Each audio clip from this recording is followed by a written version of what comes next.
આજની ધર્મકથા. પ્રણામ. આર્યાવર્તની ભૂમિ અને એ ભૂમિની અંદરમાં થયેલા એવા વ્યક્તિઓ કે જે વ્યક્તિઓએ સંત નામનો જે શબ્દ છે એ શબ્દને પોતાના જીવનમાં ચરિતાર્થ કર્યો. જેમના જીવન જોઈને આપણને ખરેખર એવું માનવું પડે કે નિસ્પૃહતા શું હોય. જેમના જીવનમાં પરમાત્મા ભક્તિ એવી અજોડ રીતે વણાયેલી હતી કે એ જીવનનું જાણે અભિન્ન અંગ હોય. આપણા શરીરની અંદરમાં હાથ એ આપણું અભિન્ન અંગ છે. એ કોઈ છૂટું ન પાડી શકે આપણાથી, અને એ છૂટું પડે તો એના વગર જીવવું એ આકરું લાગે. એવી રીતે પરમાત્મા ભક્તિ નામનું તત્વ એ જાણે આ બધાના જીવનમાં એવું અભિન્ન અંગ બની ગયું હતું કે એના વગરનું એ લોકોનું જીવન જ શક્ય ન હોય. અને આવી પરમાત્મા ભક્તિ જેમના જીવનમાં વણાયેલી હતી એવા ઉત્તમ તત્વોમાંના એક ભક્ત કવિ ત્યાગરાજ, એમની વાત આપણે ગઈકાલથી શરૂ કરી છે.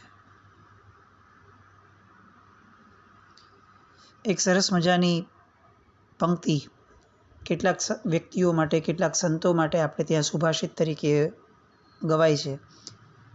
જનયંતિ હિ પ્રકાશમ દીપશિકા સ્વાંગ દાહિન.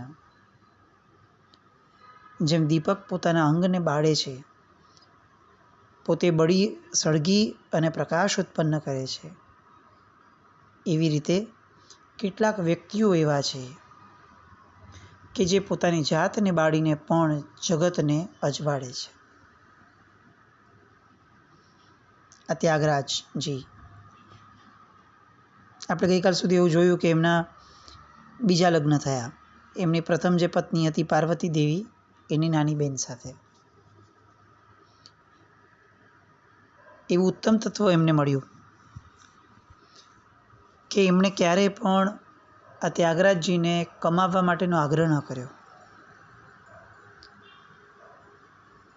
આ વ્યક્તિની પવિત્રતા કેવી હશે એ આપણે ખાલી વિચારીએ. ગઈકાલે આપણે જોયું કે એમણે એ સમયના સર્વશ્રેષ્ઠ કહી શકાય એવા વેંકટરમણજી પાસે એમણે સંગીતનું જ્ઞાન મેળવ્યું. ખ્યાતિ એવી કે રાજાઓ તરફથી એમને આમંત્રણ મળતું,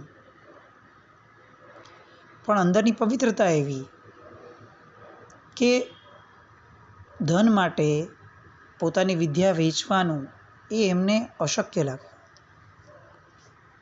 એ એમને મગજમાં જ ન બેઠું. અને એટલી હદ સુધી કે નિર્ધન થયા, પૂર્ણપણે પૈસાથી જાણે વિમુખ થઈ ગયા હોય એ રીતનું જીવન થયું. લક્ષ્મી એ જાણે એમનાથી રિસાઈ ગયું હોય એવું જીવન થવા લાગ્યું. આ બીજા લગ્ન થયા એ પછીથી એક ટંકનું ભોજન પણ માંડ મળે એવી સ્થિતિમાં એ લોકો રહ્યા. અને તેમ છતાં પણ એમની પત્ની કમલા એક ક્ષણ માટે પણ એમણે આ ત્યાગરાજજીને આગ્રહ ન કર્યો કે આવી રીતે કેવી રીતે જીવશું, કેટલું જીવશું, કંઈ જ નહીં. પોતાના પતિને પરમાત્મા ભક્તિ કરતા જુએ અને એને એવું લાગે કે જાણે મારું જીવન સાર્થક થઈ ગયું આવા પતિને પામીને. મૂળમાં આપણને આ જીવનમાં જે પામવાની મહત્તા લાગે ને એના ઉપર આખું ને આખું આપણું અને આપણા સાથેના લોકોનું જીવન નિર્ભર કરે છે. આજની આપણી પરિસ્થિતિ એવી છે કે આપણને ધન એનું મહત્ત્વ એટલું બધું છે કે આપણને ધનના કારણે મળતી સગવડો એ જરાક પણ ઓછી વધતી થાય તો એ ધન કમાનાર વ્યક્તિને આપણે એ જે કરવું પડે એ કરવા માટે એને કમ્પેલ કરીએ. પણ ક્યાંયથી પણ ધન જોઈએ. કેમ? કારણ કે જીવનમાં આપણને એની મહત્તા લાગી છે, બીજી બધી વસ્તુઓ કરતાં ચડિયાતી મહત્તા. આ કમલા દેવીને પરમાત્મા ભક્તિની મહત્તા એવી લાગેલી. ધન ઓછું મળે ને તો કદાચ જીવન જીવી શકાય, પણ પરમાત્માની ભક્તિ ઓછી થાય તો એ જીવન ન જીવી શકાય. આવા ઉત્તમ વ્યક્તિઓની વાતો આપણે કરી રહ્યા છીએ. ઘણો ધર્મ કરનારા આપણે હોઈએ ને તો ઘણીવાર આપણે આવું કહીએ કે બસ અમારું તો આમ ભગવાનની ભક્તિમાં એવું મન લાગી જાય છે. ઘણીવાર આપણે પોતે આપણને એક બહુ સારા પરમાત્મા ભક્ત તરીકે ગણવા લાગીએ. લોકો આવું કહેતા હોય તો આપણે પોતે પોતાની જાતને ગણવા લાગીએ, માનવા લાગીએ. પણ આવો જ્યારે પણ વિકલ્પ થાય ને ત્યારે આવા સંતો, આ ત્યાગરાજજી જેવા વ્યક્તિઓ, એને એકવાર યાદ કરવા જેવા છે. એમની પત્ની એમને ઓર પ્રોત્સાહન આપતી કે તમે આ બધી કોઈ ચિંતા ન કરો, બસ પરમાત્મા ભક્તિમાં લીન બનીને રહો. અને એક દિવસ કૃષ્ણાનંદ નામના એક યોગીરાજ સહજ રીતે ત્યાંથી પસાર થતા હશે અને આ ઈશ્વરે ભેટો કરાવવો હશે એટલે આ કૃષ્ણાનંદ નામના યોગીરાજે ત્યાગરાજજીને આકસ્મિક રીતે મળ્યા. ત્યાગરાજની પ્રભુ ભક્તિ જોઈ, એમની આરાધના જોઈ, એમનો સ્વર જોયો અને બહુ પ્રસન્ન થયા. ત્યારે ત્યાગરાજજીએ એમને બહુ જ વિનયપૂર્વક કહ્યું કે આપનું બહુ મોટું નામ છે. મેં ઘણે ઠેકાણે સાંભળ્યું છે કે આપ એ તો યોગ અને વિદ્યાને આ બધી બાબતની અંદરમાં બહુ ઉચ્ચતમ સ્થાને બિરાજો છો. તો કૃપા કરીને મને એવો ગુરુમંત્ર આપો કે જેના કારણે હું આ ભવની વૈતરણી તરી જાઉં અને મોક્ષ ગતિને મેળવું. નિર્ધન છે પોતે, પણ આટલા પ્રબળ જાણકાર વ્યક્તિ મળ્યા છતાં એને એ પૂછવાનું પણ મન નથી થતું કે કંઈક એવું મને આપો કે જેના કારણે મારું જીવનનો નિર્વાહ જે મારો છે એ વ્યવસ્થિત રીતે થઈ શકે. ના, માંગવાનું આવ્યું તો પણ પ્રભુ ભક્તિ. અને ત્યારે કૃષ્ણાનંદે કહ્યું કે હે વત્સ, તારા ઉપાસ્ય ભગવાન રામ છે. તું એક કામ કર, રામના નામનો 10 કરોડ મંત્ર જાપ કર, તારો ઉદ્ધાર થઈ જશે. ત્યાગરાજજીએ તો શરૂ કરી દીધો 10 કરોડનો મંત્ર જાપ. હવે એમણે તો આખો દિવસ બસ હવે આ જ રટણ શરૂ કરી દીધું. રોજનો 1.25 લાખનો મંત્ર જાપ કરતા. એમની ઉંમર જ્યારે 38 વર્ષની પહોંચી ત્યાં સુધીમાં એમણે 10 કરોડ જાપ પૂરા કર્યા. વર્ષો વીત્યા હતા આ જાપને સિદ્ધ કરવામાં. અને જેવા 10 કરોડ જાપ થયા અને એક ચમત્કાર થયો. ત્યાગરાજજીને વચન સિદ્ધિ પ્રાપ્ત થઈ. એ જે બોલે એ થાય. લોકોની માટે જે કહે એ લોકોમાં થવા લાગ્યા. પોતે, પોતાની આજુબાજુવાળા બધા લોકો સમજવા લાગ્યા કે આ ખરેખર બહુ મોટી ચમત્કારની ઘટના છે. અને આના કારણે આજ સુધી જે નહોતું ચિંતવેલું લોકોએ એ થવા લાગ્યું. લોકો દૂર દૂરથી ત્યાગરાજજી પાસે આવવા લાગ્યા. એમને પગે લાગે, એમની શુશ્રૂષા કરે. શુશ્રૂષા કરવાનું કારણ એ નહીં કે એમની પવિત્રતાનો અંશ મળે, પણ એમના મુખમાંથી સારા આશીર્વાદ મળે. કેમ? કારણ કે એમના આશીર્વાદ એ તાત્કાલિક ફળે છે, એ વચન સિદ્ધ છે. એટલે વચન સિદ્ધિ નામનું પારસમણી એમને પ્રાપ્ત થયું. અને એ પણ એમને પ્રાપ્ત નથી થયું, 10 કરોડનો મંત્ર જાપ કર્યા પછી, વર્ષોની મહેનત પછી પ્રાપ્ત થયું. પણ ફરી એકવાર આ વ્યક્તિની પવિત્રતા આમ આપણને નતમસ્તકે વંદન કરવાનું મન થાય એવી.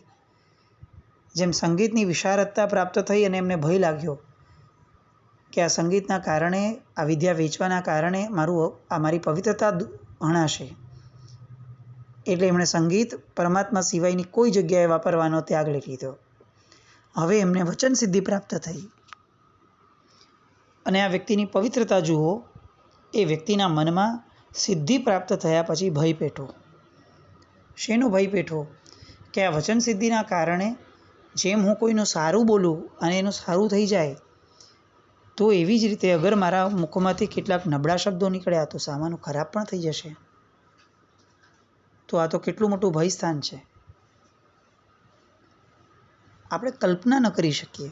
10 કરોડના મંત્ર જાપ કર્યા છે, વર્ષો વિતાવ્યા છે અને વચન સિદ્ધિ પ્રાપ્ત થઈ છે પોતાના સ્વબળે, પોતાના સ્વપુરુષાર્થથી. અને એક નાનકડો ભય કે ભૂલથી પણ જો મારા મોઢામાંથી કોઈનું નબળું નીકળ્યું તો, અને બીજે જ દિવસે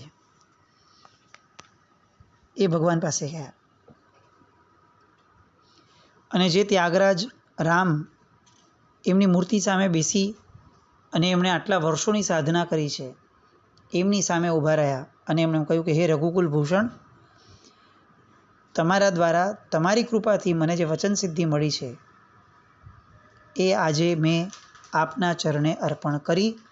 આજથી આ વચન સિદ્ધિથી સર્યું. કેવો ત્યાગ, કેવી કર્મોનો ભય, કેવો પાપ ભીરુતા કેવી હશે. આ બધા લોકો છે ને ક્યાંક કદાચ આપણા જેવા શબ્દો નથી સમજ્યા, સમ્યક દર્શન નામનો શબ્દ નથી સમજ્યા, કે બીજા એક પણ આપણે જેને તાત્વિક કહી શકાય, ધર્મ કહી શકાય એવી એક પણ શબ્દની કોઈ પણ ધારા આ લોકો પાસે ન હતી. પણ કદાચ એવું લાગે આપણને, આપણે માનવું પડે કે આ બધા શબ્દોનો જે અર્થ હતો ને, એ અર્થ એ જીવી એમણે બતાવ્યો. આપણે શબ્દો ગોખી અને પોપટની જેમ રટણ કરતા રહ્યા, અને આ બધા મહાપુરુષો એવા કે જે અજૈન કુળમાં જન્મ્યા, અને આ બધા જ શબ્દોનો અર્થ જેમાં નિચોડ નીકળતો હોય એવું તત્વ, સારભૂત તત્વ એ લોકો જીવી બતાવ્યું એમણે. ભગવાન રામચંદ્ર એની અનાસક્તિ અને ત્યાગ જોઈને પ્રસન્ન બન્યા અને સદેહે ત્યાગરાજની સામે ઉપસ્થિત થયા. અને ભગવાનનું અલૌકિક સ્મિત, અલૌકિક પદ્મલોચન, અલૌકિક મુખારવિંદ આ બધું જોઈ અને ત્યાગરાજ એના નેત્રો ડોલવા લાગ્યા. કેટલાક સમયની સમાધિ પછીથી એની આંખ ખુલી અને એને ખ્યાલ આવ્યો કે અચ્છા, આ તો પરમાત્માએ મને બંધ આંખે દર્શન આપ્યા હતા. બસ એ દર્શન મળ્યા ત્યાર પછીથી એમની જે રચનાઓ થઈ, એમણે જે પદો બનાવ્યા, ભજનો, ગીતો બનાવ્યા, પરમાત્માના વિરહની વ્યથા જે એની હતી એ એટલી બધી ભળવા લાગી કે આખા દક્ષિણ ભારતમાં આજે પણ ભક્તરાજ તરીકે આ ત્યાગરાજ ઓળખાય છે. એકવાર એમની આ સાધના જોઈ સંગીતની, અને સ્વયં નારદજી એમની સામે ઉપસ્થિત થયા હતા. ત્યાગરાજજીએ કહ્યું, પધારો દેવમુનિ. અને ત્યારે નારદજી એમને કહે છે કે ધન્ય છે તને ને તારી ભક્તિને અને તારા વિશુદ્ધ સંગીત જ્ઞાનને. લે, હું તને આ ગ્રંથ આપું છું, તું એનું અધ્યયન કરજે. વાણીની દેવી સરસ્વતી એ તારા પર પ્રસન્ન થશે. ત્યાગરાજજીએ નારદજીએ આપેલા ગ્રંથનું અધ્યયન કર્યું. આપણને આપણા આખા જીવનકાળ દરમિયાન ક્યારે આવું સાંભળવા નહીં જ મળ્યું હશે, કારણ કે લગભગ આવી ક્યાંય ઘટના સાંભળવા નથી મળી. આપણે છે ને આપણા મનુષ્ય લોકનું સંગીત, ઉત્કૃષ્ટ સંગીત એ શીખી શકીએ, પણ આપણે ક્યાં એવું સાંભળ્યું છે અત્યાર સુધી કે દેવલોકની જે સંગીત વિદ્યા છે એ મનુષ્ય લોકમાં કોઈને આવડે? આપણે આપણા શાસ્ત્રો પ્રમાણે પણ, કલ્પસૂત્ર પ્રમાણે પણ વિચારીએ ને તો દેવો એ શીઘ્ર કવિ હોય. શીઘ્ર કવિ હોય એ દેવલોકમાં જાય, અને દેવતાઓ જે છે એ જે પરમાત્મા ભક્તિમાં લીન હોય એ પોતાની મેળે, પોતાની રીતે, અલગ અલગ રીતે એ પરમાત્માની સ્તવનાઓ રચે. પણ એ રચનાઓ આપણને ન મળે. આપણને મળે, સાંભળવા કદાચ કોઈને મળ્યું હોય તો યાદ ન રાખી શકીએ. કેમ? કારણ કે દૈવત્વની ભાષા જ અલગ છે.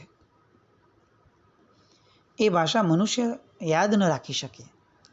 પણ અહીંયા આ ચમત્કાર સર્જાણો. ત્યાગરાજજીએ જીવનકાળમાં એના પછીના જે એમને પ્રાપ્ત થયું એ પછીથી પૂર્ણપણે એ દૈવત્વના, દેવલોકના સંગીતની ભાષા એ ગ્રંથ દ્વારા એમને પ્રાપ્ત થઈ, અને પોતે આખું જીવન એ આ દેવલોકનું સંગીત એનું ગાન કરતા રહ્યા. એ સમયે દેશના ખૂણે ખૂણામાં લોકોને આ ખ્યાલ આવ્યો કે દેવલોકમાં જે સંગીત ગવાય છે એ સંગીત ત્યાગરાજજી ગાતા હોય છે. લોકો દેશના ખૂણે ખૂણેથી એમનું સંગીત સાંભળવા માટે આવતા.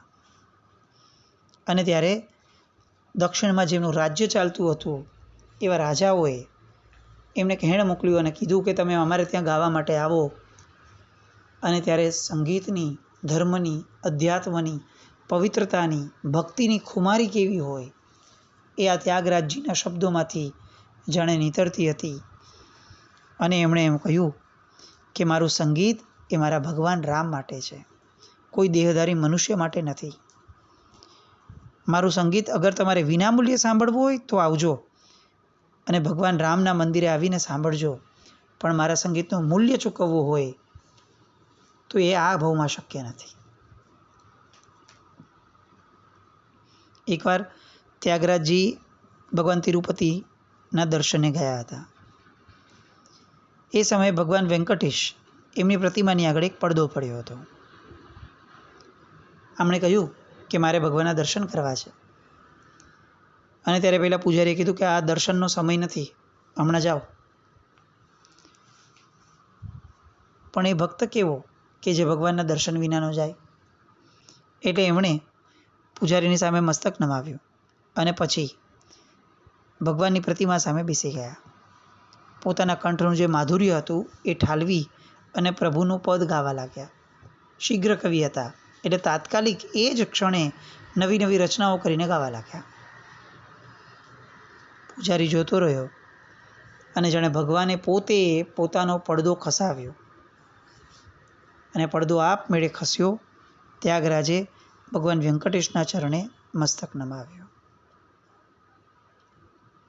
કેટલાક સમય ગયો, એમની પત્ની કમલાનું અવસાન થયું અને પછીથી તો પૂર્ણપણે ભગવાન રામચંદ્રની ભક્તિમાં એ ગળાડૂબ બન્યા. દક્ષિણ ભારતના અનેક દેવ મંદિરોની યાત્રા કરી અને અંતે આ જગતની અંદરમાંથી એ છેલ્લે ત્યાગરાજ જ્યોત જે છે એ વિદાય પામી. એમનો બહુ મોટો શિષ્ય સમુદાય આજે પણ જીવંત છે. મુંબઈની અંદરમાં 1979ની અંદરમાં એમના જન્મનો ઉત્સવ ઉજવવામાં આવ્યો હતો. એ સમયે એ કર્ણાટકનું જે સંગીત જે ત્યાગરાજજી ગાતા હતા સામાન્યપણે, એ ત્યારે શ્રોતાઓને એ કાર્યક્રમની અંદરમાં સંભળાવવામાં આવ્યું. આમ ભક્તિ, કવિતા અને સંગીત એ ત્રણેયના ત્રિવેણી સંગમ સમા ત્યાગરાજજી, એમના ચરિત્ર દ્વારા આપણે એ સમજી શકીએ છીએ કે કંઈક એવી વિભૂતિ હતા કે જે વિભૂતિની નિસ્પૃહતા એ આપણા બધાના ગજા બહારની હતી, આપણી કલ્પના બહારની હતી. ભક્તિ યોગ એ નિસ્પૃહતાને જન્મ આપે છે. ભક્તિ યોગ એ અલખના માનવીઓ માટે છે. એવું સ્વીકારીને આપણે પણ આવા કંઈક ભક્તિ યોગની કેટલાક સમય, કેટલીક ક્ષણ માટે પણ સ્પર્શના કરીએ જીવનમાં, એવી ભાવના ભાવીએ.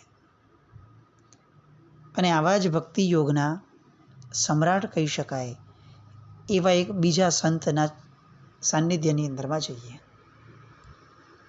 ત્યાગરાજજીની વાત આપણે કરી એ કર્ણાટકમાં, દક્ષિણ ભારતના. હવે જેમની વાત કરવી છે એમના નામથી આખું ને આખું મહારાષ્ટ્ર આજે પણ ભક્તિસભર બની જાય છે. આજે પણ આટલા વર્ષે પણ એમનું નામ પડે અને આખો ને આખો સમુદાય, સંપ્રદાય એમનો એ ભક્તિની અંદરમાં ઝૂમી ઉઠે. મહારાષ્ટ્રમાં એવું એક અધકેરું ઊંચું નામ સંતની પરંપરામાં, એટલે સંત જ્ઞાનદેવ. નાથ સંપ્રદાયની એક શ્રેષ્ઠતમ વિભૂતિ કહી શકાય એ સંપ્રદાયમાં જન્મેલા એવા આ સંત જ્ઞાનદેવ. અને હું બહુ ચોક્કસપણે એવું કહું છું કે એમના પિતાનું, એમના માતા પિતાનું, એમના ભાઈ બહેનોનું આ જીવન સાંભળ્યા પછીથી એમનું આપણે એવું દ્રઢપણે માનવા લાગશું કે સંતપણું એ જો કદાચ ક્યાંક આપણે સાંભળ્યું છે તો એ જ્ઞાનદેવજી મહારાજમાં સાંભળ્યું છે. કેવું સંતપણું, કેવું જીવન, અને એક નાનકડા જીવનની અંદરમાં કોઈ એક વ્યક્તિ કેટલું બધું જીવન જીવી શકે છે એ આ સંત જ્ઞાનદેવના ચરિત્રમાંથી શીખવા મળે. જ્ઞાનની દુનિયાનું એક બહુ મોટું નામ જે લગભગ આજથી 800 વર્ષ પહેલાં થયું. મહારાષ્ટ્ર, એમાં પૂના અને એનું નજીકનું ગામ આણંદી. સ્વામી રામાનંદ એ એક દિવસ આ આણંદી ગામમાં આવ્યા. અનેક ભક્તો એમના દર્શન કરવા આવ્યા. એમાં એક સન્નારી, એક સ્ત્રી બ્રાહ્મણી, એ પણ એમના દર્શન માટે આવી. બહુ સ્વાભાવિક રીતે એ સ્ત્રી એ સ્વામી રામાનંદને પગે લાગી અને બહુ આકસ્મિક રીતે, સાહજિક રીતે સ્વામીજીના મુખમાંથી નીકળી પડ્યું આશીર્વાદ રૂપે, પુત્રવતી ભવ. અને એ સ્ત્રી અટકી ગઈ, સ્વામીજી સામે જોઈ રહી અને બહુ મંદ સ્મિત સાથે પૂછ્યું કે સ્વામીજી, આ આપ શું બોલ્યા? અને સ્વામીજીએ કહ્યું કે કેમ પુત્રી, કયા વિચારમાં સરી પડી તું? આ આશીર્વાદમાં તને કેમ અજુગતું લાગ્યું? અને ત્યારે બહુ જ નમ્રપણે પેલી સ્ત્રીએ, સન્નારીએ કહ્યું કે સ્વામીજી, આપના આશીર્વાદને હું શિરોધાર્ય કરું છું, પણ ભગવાન, મારા પતિ એ તો સંન્યાસ ગ્રહણ કરી ચૂક્યા છે અને કાશીમાં વસે છે. હવે આપના આ આશીર્વાદને મારે કઈ રીતે સ્વીકારવા? એટલે પેલા સ્વામીજી એ બાઈને કેટલાક પ્રશ્નો પૂછે છે કે તારા પતિનું નામ શું છે? તો કે વિઠ્ઠલ પંત. અચ્છા, એમણે કોની પાસે દીક્ષા લીધી છે? તને જાણ છે નહીં? તો કે હાજી, મને જાણ છે. કોની પાસે? તો કે સાહેબ, આપની પાસે. અને પેલા સ્વામીજી કહે છે કે તું ઘેર જા, તારો પતિ જે છે ને એ તારે ત્યાં પાછો ફરશે અને પછી મારા આશીર્વાદ એને તું ગ્રહણ કરજે. પણ મને એ કે એણે જ્યારે રજા લીધેલી, સંન્યાસ લીધેલો, ત્યારે તારી રજા મેળવીને સંન્યાસ લીધેલો કે રજા મેળવ્યા વગર સંન્યાસ લીધેલો? અને ત્યારે પેલી સ્ત્રી એમ કહે છે કે મારી સ્પષ્ટ ના હોવા છતાં પણ એ સંન્યાસી બની ગયેલા. આ આર્ય દેશની અંદરમાં સ્ત્રીના વિચારની પણ કેટલી કિંમત છે. આજથી 800 વર્ષ પહેલાંની આ વાત. એ આર્ય સન્નારીનું જીવન કેવું હોય અને એના એક શબ્દની પણ કેટલી કિંમત. એ બધી વાતો માટે ફરીથી આવતીકાલે મળીએ. ફરી હું આ વસ્તુ કહું, આ વાતો કદાચ અજૈન સંતોની છે એટલા માત્રથી આપણે આ વાતો તરફ નાનકડો પણ નબળો વિકલ્પ કરવા જેવો નથી. કારણ કે પવિત્રતા, ભક્તિ આ ધર્મ જોઈને નથી આવતી, આ હૃદય જોઈને આવે છે. આપણે અહીંયા અજૈનપણાને ઊંચું નથી કરતા, આપણે હૃદયની અંદરમાં રહેલા ભાવોને ઊંચા કરીએ છીએ. અનેકાંતવાદના સિદ્ધાંતથી ક્યાંય આપણે વિચલિત ન થઈએ અને પરમાત્માના નિતાંત શાસનમાં જે એક દ્રષ્ટિકોણ મળ્યો છે એ દ્રષ્ટિકોણને ક્યાંય ચૂકી ન જઈએ. બસ એટલી કાળજી સાથે. જીનાજ્ઞા વિરુદ્ધ કંઈ પણ બોલાય તો મિચ્છામિ દુક્કડમ. જૈનમ.